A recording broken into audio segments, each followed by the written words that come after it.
Hi everyone and welcome back to my morning point analysis videos on Wednesday 16th of January with me, Rich Pair Market Analyst at Hantec Markets, looking at euro dollar, which, I mean, it broke out last week and it was looking far more strong, looking as though that the bulls were really gaining traction, but that breakout seems to now have been, at least on the immediate term, I think it's been a move that's been rejected. You can see the correction back from 1570. The market's unwound over 150 pips from there.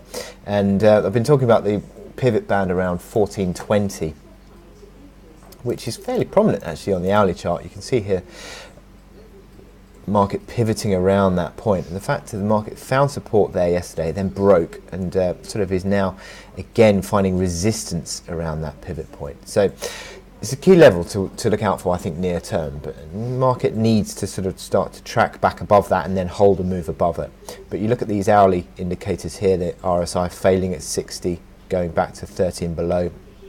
MACD lines failing at neutral, going back below, would suggest that rallies are on a very near-term basis being sort of, well, struggling and being sold into. So you look at the fact that the you're back below this pivot, and you're back into sort of the belly of this old consolidation point between where the buyers tended to come in between 13 figure and fail at 15 figure. So you're back into the middle of that now.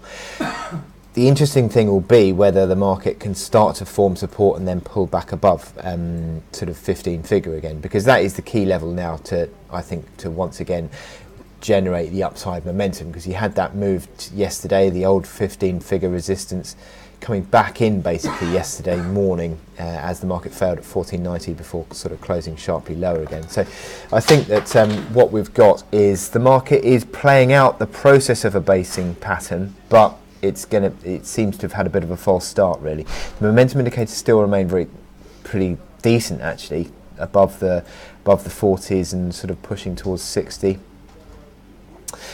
MACD lines similarly above neutral, but the near-term move is lower, with this sort of move back down from 60 below 50, crossover negative on the MACD lines, but they haven't yet broken into a negative or corrective configuration. You can see here on the stochastics as well, still above 40. So you're still fairly positive for the prospect of this being a recovery, but again, bit of a false start seemingly. So it needs to see the bulls building again back above 1420 initially, then baking above 15 figure to generate the upside momentum. But for now, bit of a false start, and we're sort of back to the wait and see mode. So I wish you good luck in trading. I'll speak to you later.